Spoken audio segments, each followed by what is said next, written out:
So, I mean, I've been around here for 20 years buying, and every year is different. And we take our cues from a number of places. We take them from the wine production end, so we see who's making what and how they're making it, and viticultural changes and changes in winemaking, in fact, that yield different styles. And that's quite an exciting way to evolve.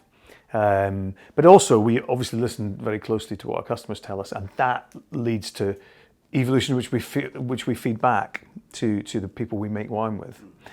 There's also some trends in the marketplace we obviously look at, but it's mainly those two things which actually dictate the evolution of what we do. We have a market now which is much more interested in where things are from, who makes them, how they make them, in much more detail. So it kind of yields this picture where people are looking for provenance of the things that they consume. So in that spectrum of whatever it is, it could be gin, could be wine, it could be Côte d'Aron. There's a spectrum of stuff, and you can go to the place which as a consumer, which suits you the best. So if you look at the evolution of gin, if you look at the evolution of craft ales, that's what we do with wine anyway. So it's a smaller, more detailed and more engaging kind of portfolio that we're going to evolve. So that's if broadly speaking, that is our main thrust for 2020. Really, is to refine that and to get back to even more detail, and that communication between people who make things and people who consume them, to just let that flow more, and then respond with things with products which really are really compelling products, which are made by hand with a bit of love by somebody who's not a very big producer. And do you think that lends itself more to the more natural organic practices as well, really getting into that provenance of, as you say, where things are from? There's no separating those things. So if you're going to make something which is more a more unique product, a more esoteric product, then if it's wine, you need attention to detail. Attention to detail encompasses all of those movements, those natural wine movements, which is the low, no sulphur movement, which makes very, very edgy wines. To things like biodynamics, which is a form of organic viticulture. This is much more about paying attention to every step in the process of making these things. So yes, craft requires, you can't just put it on a can or a bottle. Boutique, you can't just do that. It has to have credibility, and that credibility comes from process, and that process comes from people doing things properly. And so all of those things you see in wine and beer and spirits, organic spirits, nobody'd ever heard of them. And these are coming out of the woodwork now. There's so much diversity, and this is a lovely thing. Diversity is what wine is all about, and it's also what these other things are now about. So yes, all of those, we're working much more with people who understand sustainability, and with consumers who want sustainability. So again, it's a win-win, really. In terms of new releases, new winemakers, new producers that we're working with in the new year, can you give us an insight to who you're speaking with right now, you and your team? We have an own production called Black Flag in Australia. We work with a guy called Steve Grimley. Now that is about tiny production. It's exactly what we were just talking about, which is very small batch winemaking, which is tailored specifically for a group of customers, our customers. That's very exciting, and because it's in a constant state of flux. So one of the things in 2020 we don't want to see is a static range of stuff. We want stuff to come from the vineyard, come from the winemakers, and then be expressed in bottle. There's nothing better than that. The only downside is you might come back next year, it's not, it might not exist, but that's the excitement of Black Flag, because it always changes. It's always new. It's never going to be old. So that's a really nice. These guys are really great to work with, and they don't mind being a little bit experimental. All the wines are great anyway. So it's just there's just stylistic differences as a consumer you need to get into. So they're fabulous to work with, because there's no rules at all, because it's Australia. Any stand-up bottles which you'd recommend to try from the Black Flag range? Well, we've got a whole raft of them coming in again now, which we started off with about 5, and they were received very well. People love them, but we've got about 9 new wines coming in now, and these are from the GIs, we call them geographical, delineated areas. Things like Barossa, things like McLaren Vale, things like Langhorne Creek, Adelaide Hills. This is what we were talking about before, is that you need that provenance, you need to have that level of detail, but you need to go down to vineyard with that stuff, and that guy does, and we do with him, and that gives you a totally unique wine, set of wines. So outside of Australia, obviously work a lot in Chile and Argentina. Are there any new winemakers there which you're particularly excited about at the moment? I mean, we're working with some wonderful people down in South America. We work with some wonderful people in South Africa. As an example, we work with guys who are called Red and Wines, oddly titled, but they're actually a part of a pretty radical but super premium lot called De Martino. Now, they have radical thinking, but again, they produce great wines. So this is what you need. So radical thinking before, you don't want really out there flavors that nobody likes. These guys are producing wines which are really engaging, but the thinking that goes into it, and also the production, is quite different. So that company, Red and Wines, we are going to ship a natural wine. So that is 0 sulphur, and we're going to ship it in a tank, which sounds unromantic, but it's actually quite romantic. There's ecological benefit from doing that. The carbon footprint is much lower than bottling at origin. We ship it over and we bottle it in the UK. That's absolutely radical, but the wine is really good, and if you put sulphur in it, the wine contracts a little bit. So why not? There's risk, but we want to be on the forefront of those sort of enterprises, because it's brilliant wine, but it's just very risky shipping it without the preservative in it. But sulphur doesn't wreck wine. It's a preservative, it's an antioxidant, but it does make the wine contract a little bit. It's not as expressive as it should be. So we'd like to be the first people to do that ever in Britain, and we almost certainly will be, because it's all lined up. So that's an example of something which would reflect what we think people want, which is lovely, bright, expressive wine, which has minimal, ecological impact. Carbon footprint, is sustainable, and doesn't use and minimises use of chemicals. That's quite an exciting development for us. And would you say that this is this type of project is available all across the world, both New World, Old World countries? So France, for example, So I think, to my mind, in France, there's still radicalism in France. There's radical thinking. These are the guys that spearheaded the, biodynamics, for example. They're the guys that did that. I mean, it's not exclusively, but they understand the land and they want to get the most out of it. And so they understand the crop that they've reared, and it makes a big difference. I think there's a whole raft of new young winemakers in France, and France is still genuinely exciting. You probably need to go, maybe veer away from the best known regions and go into the hills and Jura, or Loire Valley is fantastic actually for innovative thinking and innovative wines that come as a result of that. But the great swathe across the south, Côte d'Aron, but especially Languedoc-Roussillon, fantastic, and in Gascony, all of these places have there's like a vanguard of great wine coming out from these places. So we're similarly excited about France as a region, and it's not exclusive to France. It's happening in Spain. It's happening in Italy. So it's not exclusively. Innovation used to be, a byword for New World, but it's not anymore. It's really not. It's a much different environment we find ourselves in.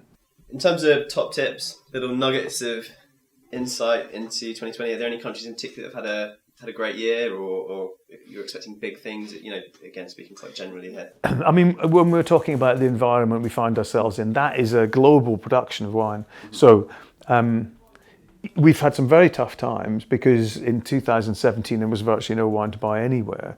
It's the lowest crop for 60 years. Well, there was the lowest, the smallest volume of wine available in 60 years because of environmental factors. So so we're always looking for.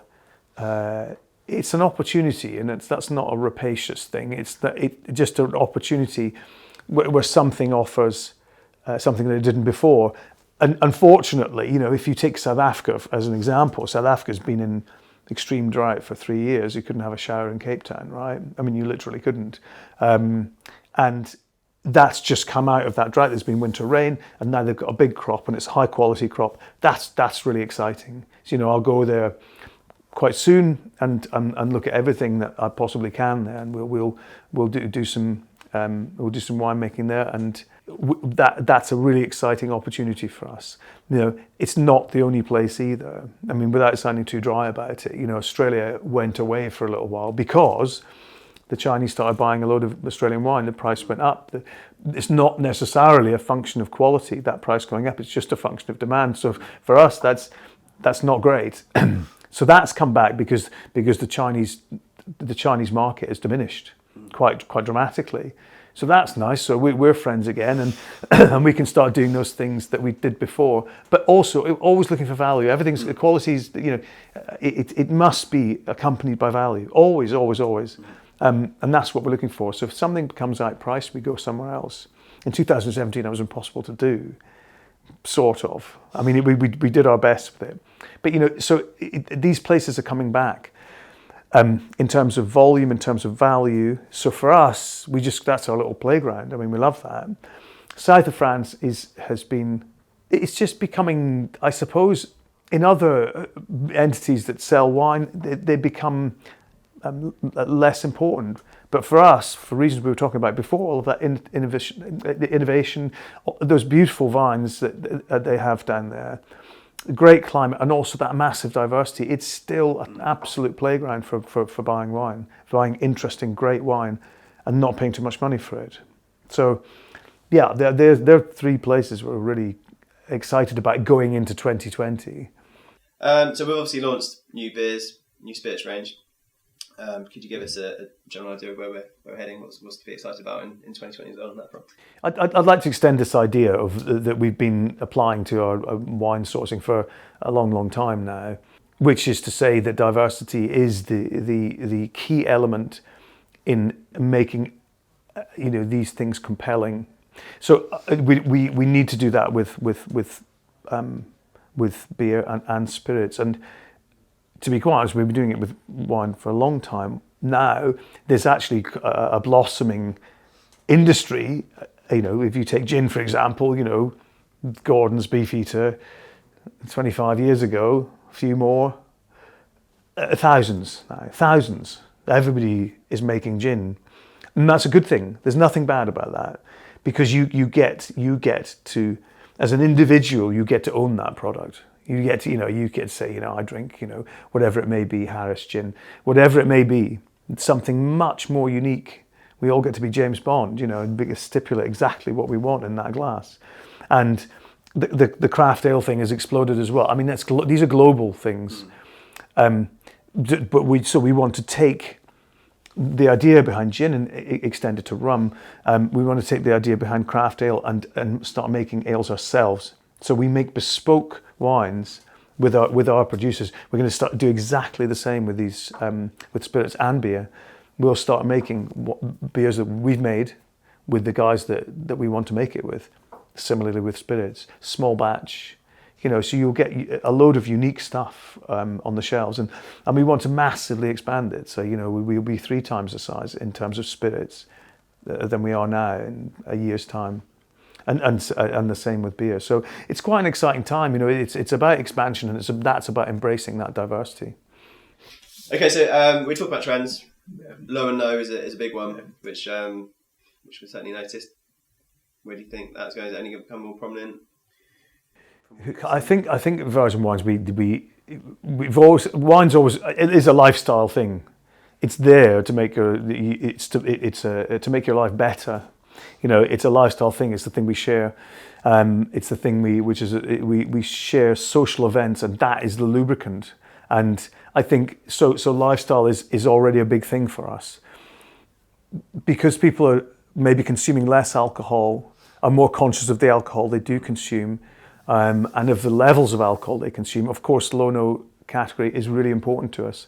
We're seeing it, and we're developing wines and beers and spirits which reflect that, and they reflect that lifestyle. So you don't need to live a dull, abstemious lifestyle completely. You don't have to do that now, because we do this great, we've got a new range of wines from New Zealand, an amazing viticulturalist, John Forrest, who has developed a way, viticulturally, so in a natural way, to produce wines which, Sauvignons, Pinots, everything you expect to see from New Zealand, but with lower alcohol. It's not de-alcoholized, and it's not unripe. So if you imagine you've got some grapes ripening, you take them to where you need them to be 13%, that's ripe. So if you then stop them from getting there, you've got a residual sugar that's unfermented. You've got lower alcohol, but it's sweet. Either that, or you don't ripen them properly. You pick them early, that's unripe. It's a brilliant thing. This, so they sit about sort of like 9%, something like that, 10%. There's no taste difference.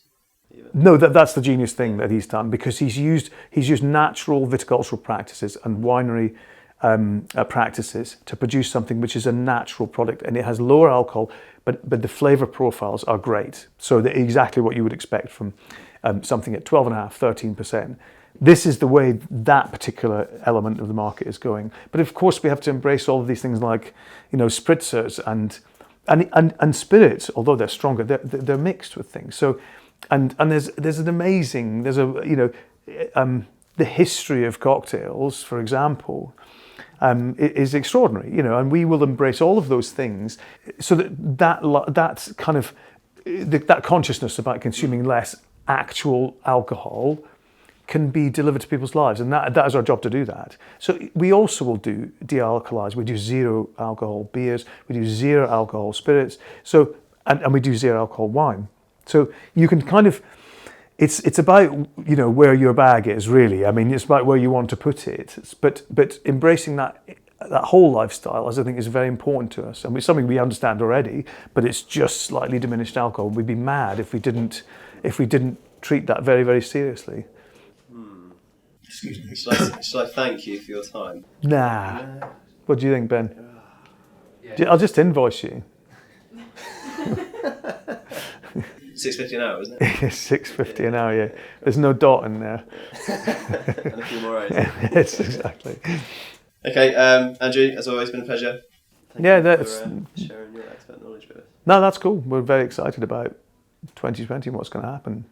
High times.